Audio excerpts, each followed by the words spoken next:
Hi, thanks for checking out the Catalyst Church sermons. We hope you enjoy this message and pray that God speaks to you through the words that are preached. Have a great day. I'm excited about this morning, really am. We have three mystery guests that are going to come up, and their brief is basically to do about a 10-minute message. And for that reason, 10 minutes tight, we've kept the gong up here on the right. So anybody can feel free. No, don't you dare. Don't you dare. If they go over, that's totally cool. But, really felt to say this morning, yes, it's three people that don't regularly get up and share. But I think we all know how it works. Whatever you do, don't sort of click off or think, oh, well, I can just do something else. I guarantee God will speak through these people as they come and share, and we're going to be encouraged this morning. So can we give a big warm welcome first up to Nicole Petersen as she comes and shares with us. Thanks, Nicole. Hello. You might want someone standing by the gong now, because it's pretty much a guarantee I'm going to go a little bit over, but don't worry, it's worth it. As most of you know, I'm a high school teacher and I teach English and history. And as an English teacher, I really love words. I know that's a bit geeky, but I really do. And I also cringe as a high school teacher when I hear words like YOLO replace the once sophisticated carpe diem.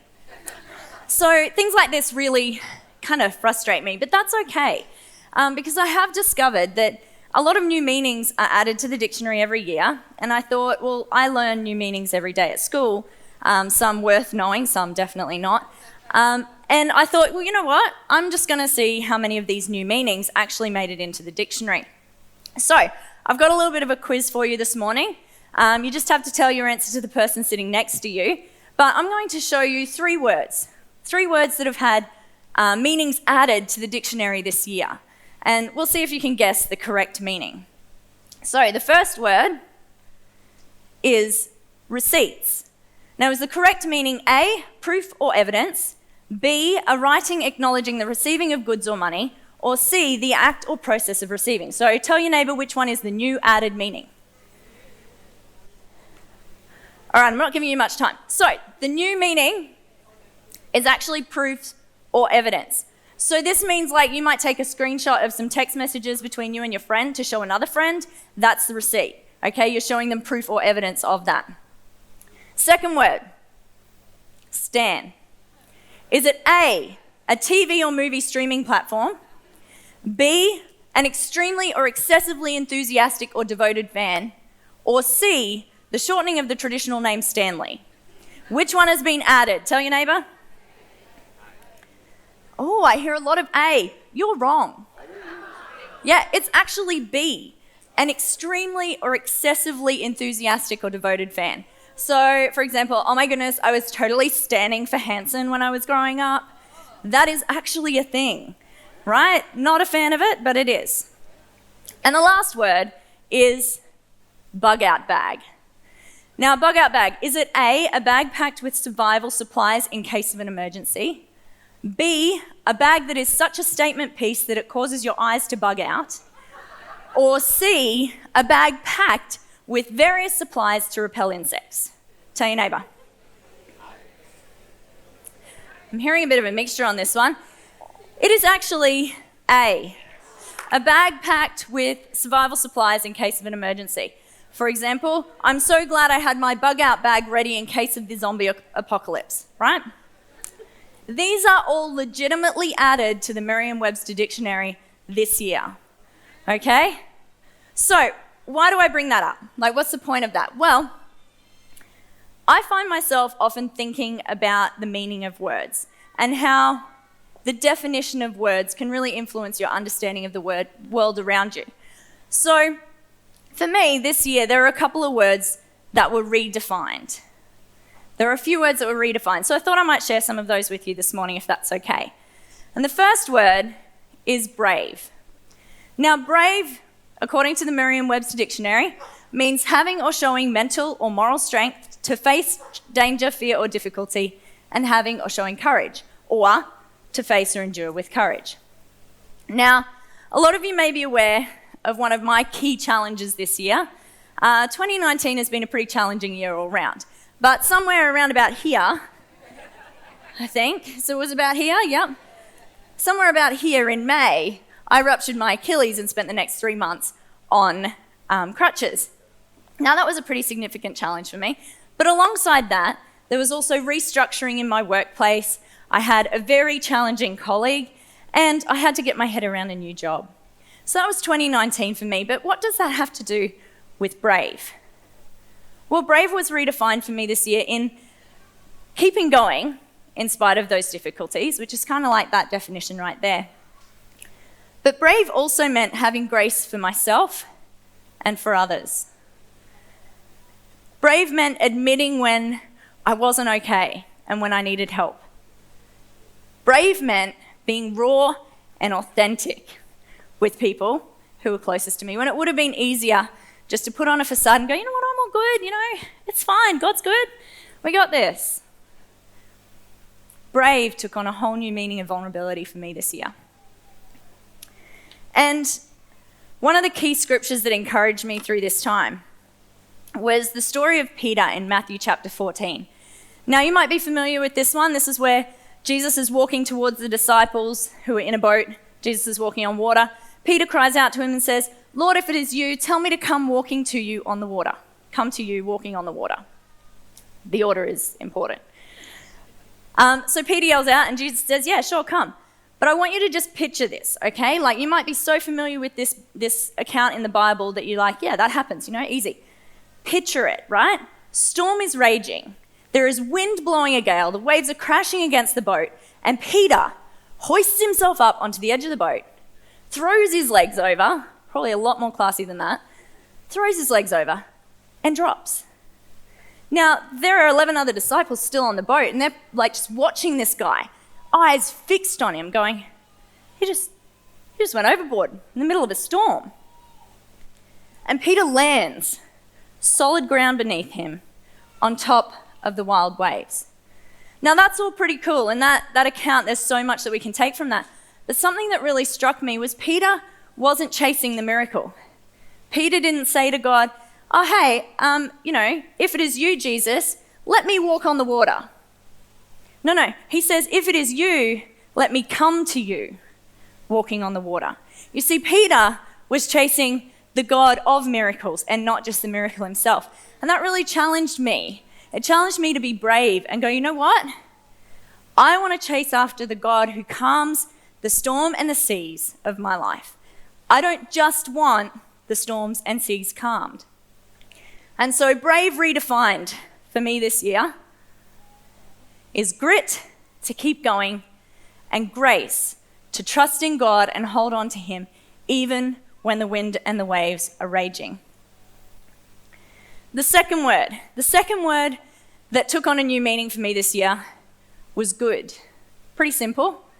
And the dictionary.com defines good as morally excellent, virtuous, righteous or pious, or profit or advantage, worth benefit.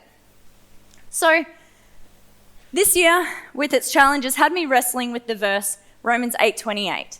And we know that in all things God works for the good of those who love him and are called according to his purpose. Now, a lot of my circumstances this year, I wouldn't have used the word good to describe them. So I wrestled with this verse, and can I encourage you to wrestle with God? He's not afraid of your questions, and he can handle your emotions. Trust me, I have plenty of them. He can handle them, right? So wrestle with God. And I can tell you, out of my wrestling, I got this fresh understanding of something, the fresh understanding of the cross. I mean, think about it. The cross is about the good news of a merciful Savior, brutally crucified, bearing the weight of the sin of the world. Broken, beaten, battered beyond recognition, good news. Mocked, scorned, abandoned, good news. Whipped, stripped, crown of thorns on his head, good news. You see, the pain and the agony of the cross and the darkness that Jesus would have experienced in that, we call it beautiful, and we call it good. But why? It's because sometimes good is an after effect.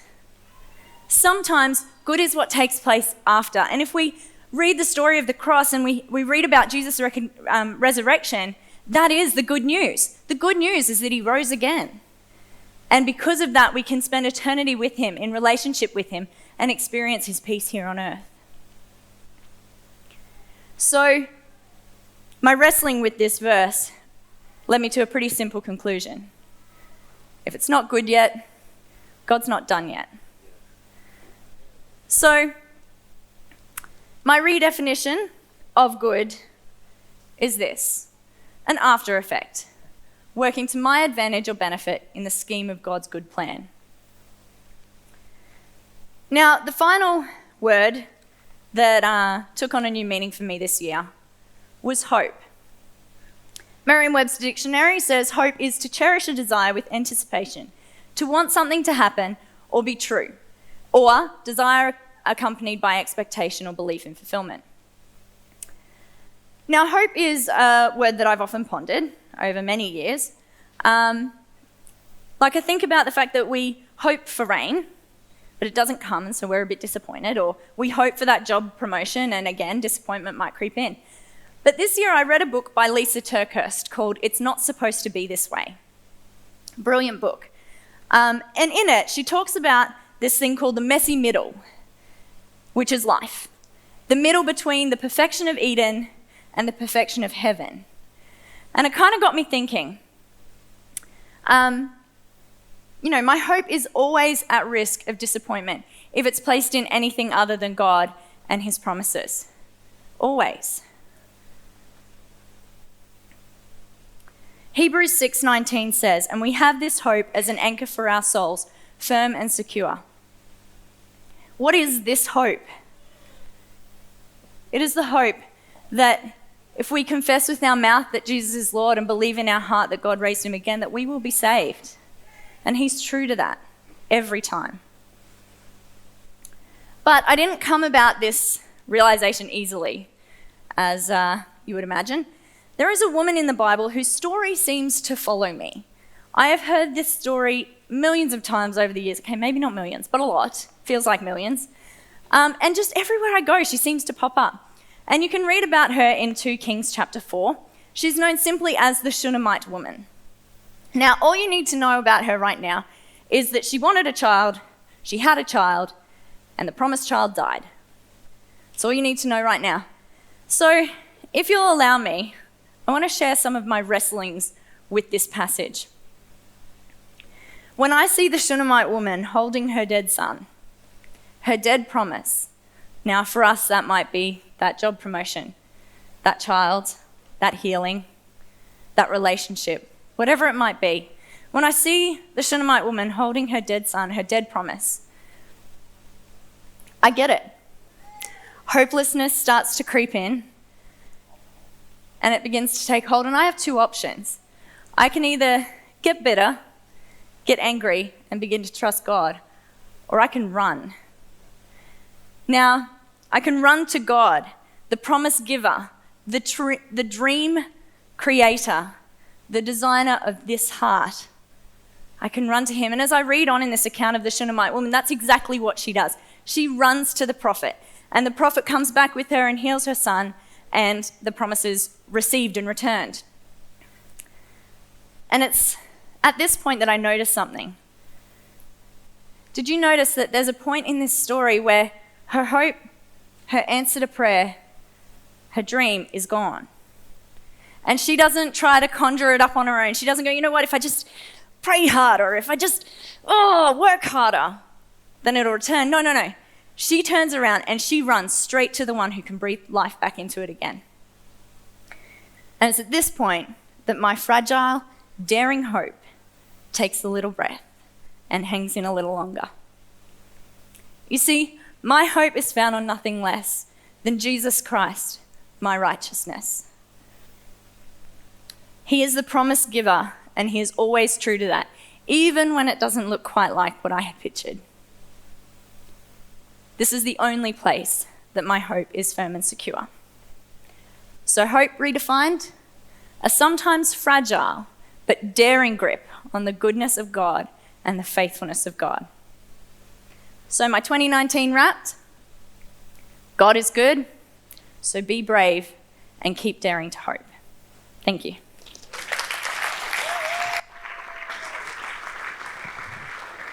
Wow. So good. So many good points. Why don't you turn to the person next to you, like 20 seconds, what stood out to you that out of what Nicole just said there? What's on top? What are you going to grab?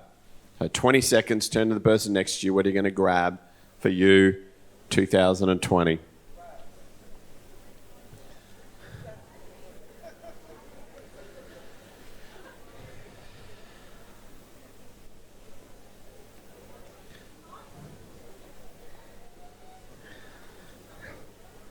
Okay. Thank you, Nicole. Seriously. Man, you packed everything into that 10 minutes. It was excellent. Very, very good. I love that. If it's not good yet, God's not done yet. Did you come up with that? Nah, you came up with it then. She was like vague. You can own it, all right? Nicole Petersen always says, if it's not done yet, oh, forget it. I've lost it. If it's not good yet, God's not done yet. Very good. All right, well, we got our next speaker, the one and only, the exceptional Tom Anderson. Why don't you run up on stage, Tom? Hello, everyone. Thanks, Nicole. You really got my attention with that talk, especially when you started talking about running. Run to God, that's great. I was sitting over here earlier this year, and I was looking across everyone worshipping, and I was struck with a deep sense of love for everyone. Just came out of nowhere. It was like God gave me a little glimpse into how he feels about his church gathered together. But it is no secret that not everyone feels this way. Church attendance in Australia is on decline, and McCrindle Research Group says the number one reason people don't come to church is they find it irrelevant. And is this a hopeless situation? I suggest that it's not. And I'd like to illustrate the hope I have. Is there a slide there showing the graph? Perhaps not. But I'd like to illustrate this hope that I have for the church in Australia by telling you a story, a personal journey when I went from complete disinterest to a passionate member of a certain group, a running group. And I wasn't always interested in running. I probably was like you. And I once remember following my brother on my bike as he was training for the Bridge to Brisbane. And I was just wondering, when are you going to stop? He was probably only going half an hour, but he just kept going and going. What is this? But a few years later, out of nowhere, pretty close to 7 years to this day, New Year's Eve, I had this thought pop in my mind for a New Year's resolution. I'm going to run a marathon. And I didn't even know how far a marathon was at that stage. That's where the journey began. And then, next step in my journey, I arrive here at Ipswich and I hear about these running groups around. Now, I wasn't that serious at that stage. I wasn't really interested. I was happy doing my own thing. A few invitations, but politely declined. But then came an invitation with a difference. And local legend Clay Dawson appears at Parkrun, Limestone Park, and after smashing me out on the course, he says, "Well done, mate." And he starts to talk about how he's joined this running group recently. There he is. And he's telling me how he had his doubts, but it actually turned out to be not so bad, and he'd really noticed some improvement. He said where they met and that he'd be there. And so I turned up, and not knowing what to expect, I was quite shocked, actually. This group, it was like they spoke another language. Me not being a serious runner at that stage, there was that's back. These are crazy terms and jargon they were talking about. But the one thing that stood out to me was everyone was committed. They were completely sold out to this thing, and it was obviously working for them. So I kept going. And over a couple of years, I went from being very skeptical to a believer to then being an advocate. And I can see how this could parallel with somebody's faith journey. You know, you start off, you encounter a Christian really on fire, and you wonder, what's this? And then the work behind the scenes of the Holy Spirit, my little thought of a marathon. And then there comes the invitation. Never discount or undervalue an honest invitation that comes in the form of personal testimony, powerful thing. And then coming to the group, coming to church might seem a bit weird, but people are looking for genuine faith. And that's a powerful witness to people. So I went from being on the outside to being on the inside. And as I was a part of these two communities, the church community and the running community, I noticed that I was sort of like a bridge between the two groups. There were people from church started to cross the bridge, and they were becoming runners. And people from the running community, they weren't actually crossing the bridge. It was all going one way. And wow, maybe you have experienced that too. People don't seem interested in church. People are curious about my faith, but church, maybe not. And let me just flip this over to help illustrate my point. I know that some of you, maybe more secretly or not so secretly, think I'm a bit crazy with all my running. And I doubt that I could convince you by anything I say today to come for a run with me tomorrow morning. Could I? Well, the people that do show some understanding are the people that know someone else who's a runner. And the more people they know who have this hobby, the more plausible the idea begins to sound. Now, I could share with you about my faith in a man named Jesus who claimed to be God, and his life, death, and resurrection 2,000 years ago has transformed my life. Now, if I'm telling somebody this story on my own, this sounds a little bit out there. But it's the collective witness of the church. When more than one person starts to share this with somebody, it becomes more believable. And that's the power of the church. So, not working. Okay. So that's the power of the church. Now, God was answering my prayers for the running community by sending more people, more Christians, and they're sharing their faith. Just this morning, I was inviting someone along here, and Noel had already invited them. So more people coming along. Now, during this time, I began to develop another passion.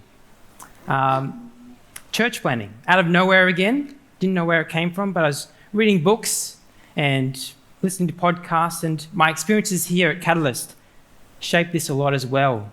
A trip over to India to see the church planning work of Impart, and experiences in a discipleship huddle. I learned how to lead a group here. And so I began to see this as an opportunity. There's India, and there's the groups I've been involved in, leadership, GLS. And I've begun to see this as an opportunity to use this in my running community. And I got the idea, a church for runners. Now, who else here has got a great idea that they've done nothing about? That was me. And just like I needed the church in every other part of my journey, I need the encouragement of the church to make the jump to make this a reality. And Josie Meath actually was one of those people. I was standing at the back of church, minding my own business one Sunday, when she just starts walking towards me. And she says, "Tom, I see you on the edge of a cliff. I think God's telling you it's time to jump."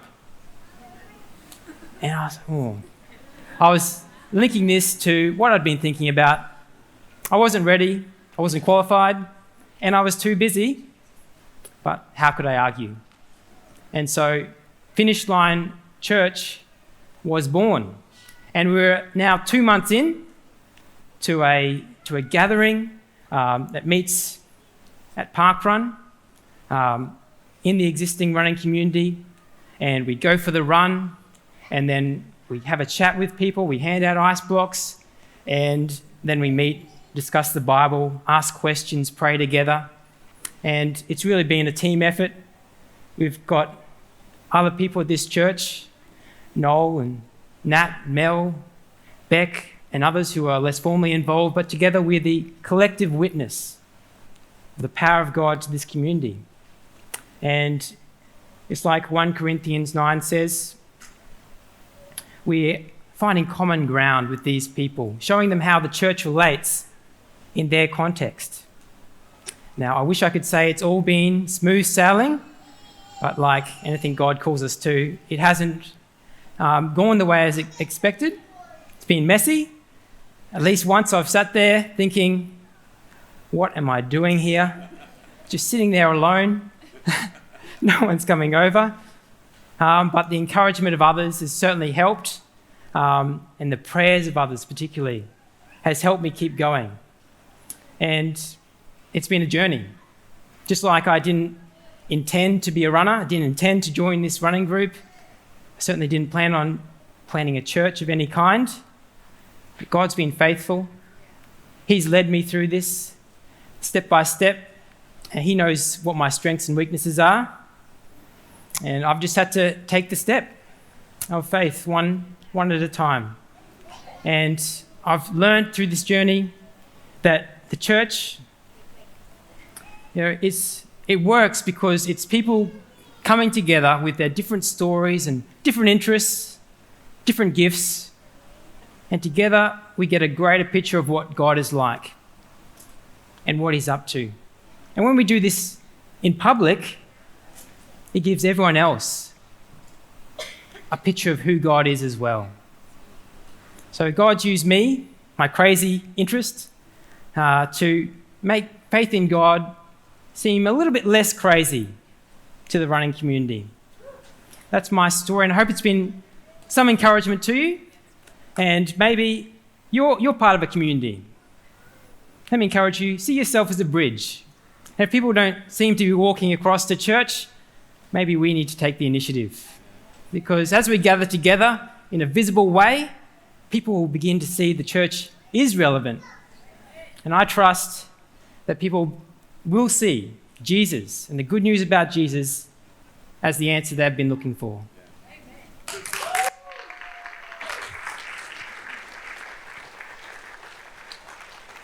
Man, well done, Tom. I have so much respect, I really mean it, for somebody that goes, I have a vision and I'm going to go at it and I'm going to, put myself out there. I've been along to Tom's Finish Line Church and it is great, and I think it takes so much courage to do it. I love that challenge though. What is it that God's put on your heart that might be your thing next year? Tom's right, it's sort of not perfect. It's outside, there's distractions. But man, when I was there, I saw people loving each other. I saw community happening. I saw the birthing of a church. So again, well done, Tom, and thanks for your inspiration to the rest of us.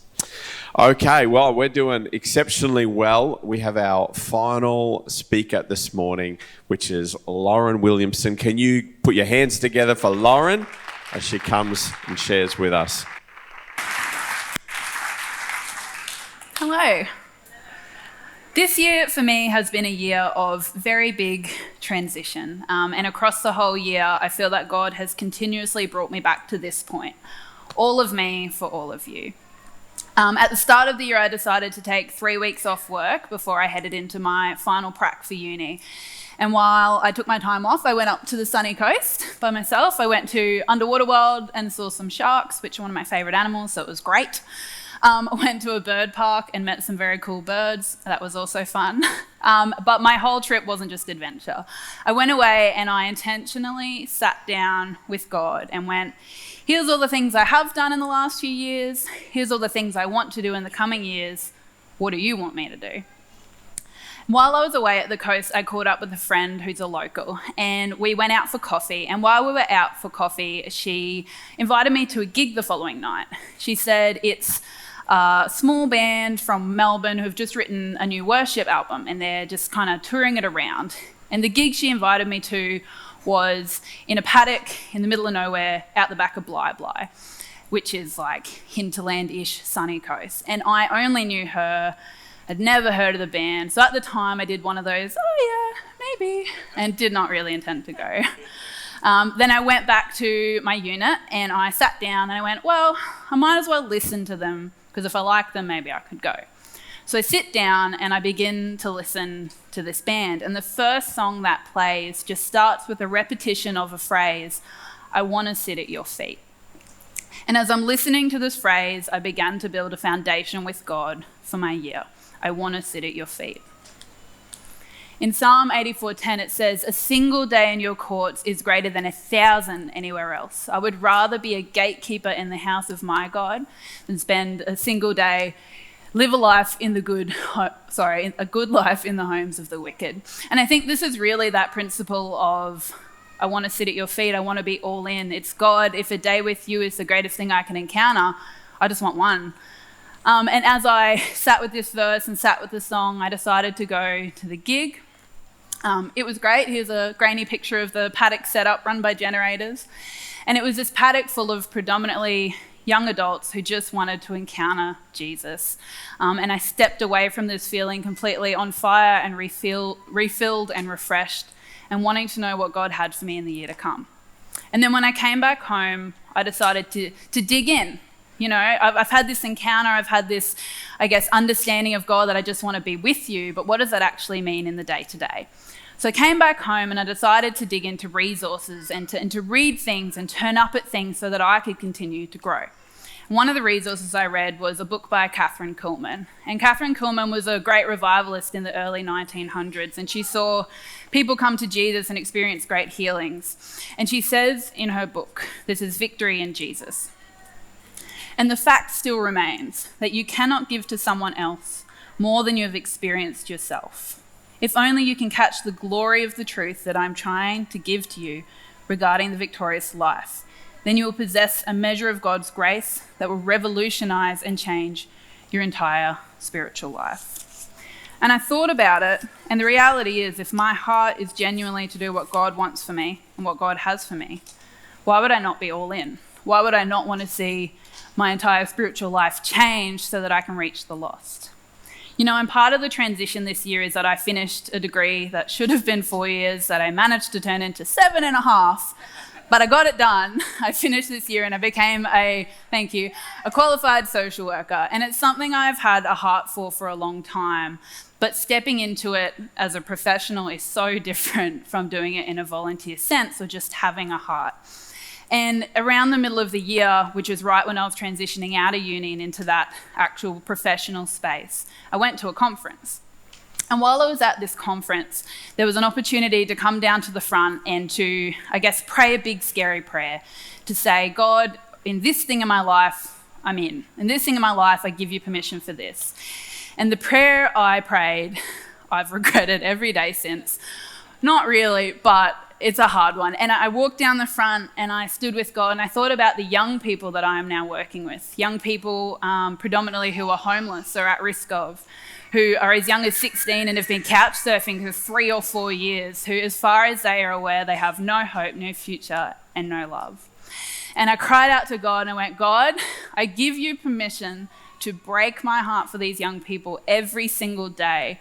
If it causes me to work harder, to work smarter, to have better outcomes with them, to advocate more fiercely on behalf of them, I give you permission. And it hurts. It's been a hard ride for the second half of this year because my heart has broken, let me tell you. There are many times people have had phone calls of me crying, it's too hard. I do everything and then they still make the wrong decision. And I think that's very applicable of us as well. The amount of things God has done for me and I've just made a different decision is testament to his goodness. And if this is how I love like him, if being all in and going, it hurts, but I'm all in, then I'm going to do it every day. And as I head towards the end, I just want to acknowledge that the concept of being all in is not just applicable to the vision and the big dreams. You know, I'm a bit of an achiever. Some might say an overachiever, but I think it's a good level. I wrote a 5-year vision for my life this year. It wasn't I want this status or that position. It was God, if I'm genuinely leaning into all that I'm passionate about, all that I have excitement for and you've gifted and skilled me in, if I lean in, what could you actually achieve with my life? And I wrote it down and I submitted that to God because it's, well, if I'm all in, if I genuinely believe that your perspective is greater and you have greater love and understanding for other people, then I just want a single day in your courts. But how great would it be to see this come to pass? But then on the flip side, that comes with the broken heart for young people in many other situations across the year is the desert. In 1 Kings 18 and 19, we see the story of Elijah. And Elijah cries out to God and sees a great miracle come down, and he sees fire come from heaven and burn up a sacrifice to God's glory, and God is glorified and the world hears of him. But then a threat comes against Elijah and he has to flee to the desert. And as Elijah runs to the desert, he falls down at the ground and he cries out to God, and Elijah prays that he would die. He says, God, I've had enough. I'm tired, I'm weary, I've worked so hard. There was a breakthrough, but it didn't work the way I thought it would. It's still hard. People are still angry. I don't get it. I've had enough. And Elijah lays down and he goes to sleep. And I know that I've felt this way at times across the year, and I'm sure many of us have as well. And what I love about this is that God does not leave Elijah in the dirt. He sends an angel, and the angel sits down beside him and says, wake up, eat. I need you to be sustained because God has more for you. And God doesn't ask Elijah to get up and to run back into battle or jump up and down because he's excited because God's here. He just says, get up, eat, be sustained, and take one more step. So as I finish, I'm going to play you guys a song. And as I'm playing it for you, I'd love you guys to think about what is it that you can be all of me for all of you, God, in. Is it a big scary dream like what Tom said where you just need to take that step and give it a crack? Or are you on the floor of the desert and you got nothing left and you just need to say, I will take one more step because I trust that God is good. Thank you.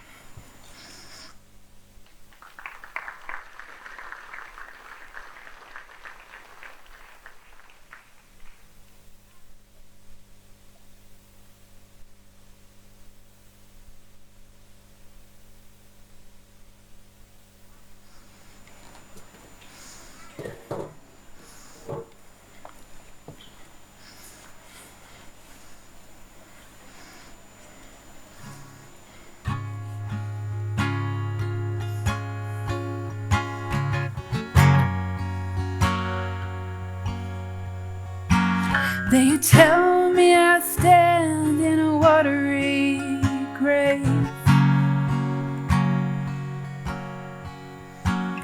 that there is nothing here for me, yeah.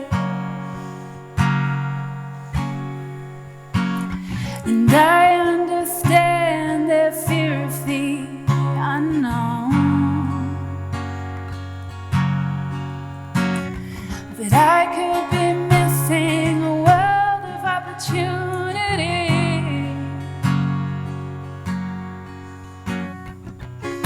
But I believe in a great beyond.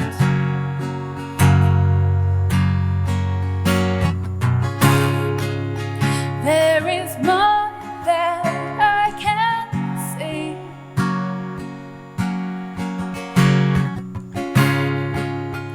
So I will stand in this watery grave.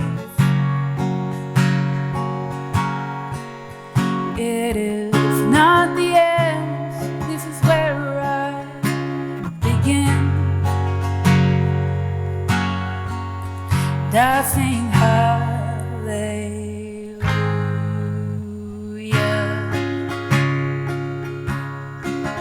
I sing hallelujah.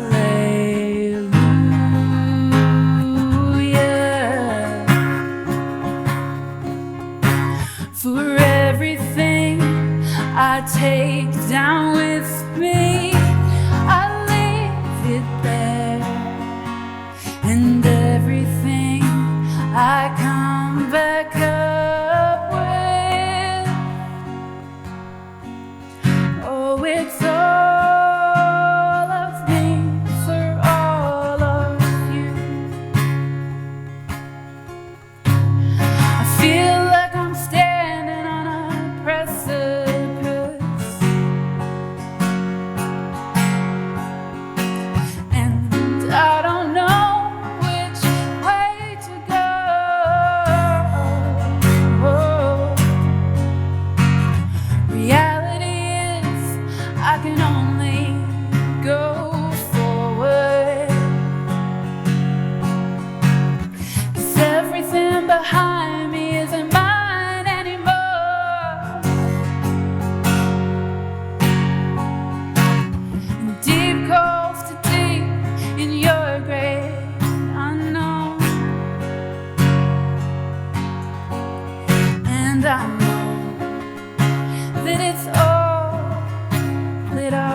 I'll sing hallelujah.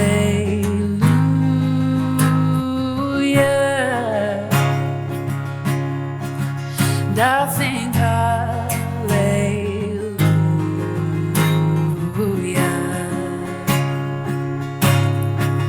And I'll sing hallelujah.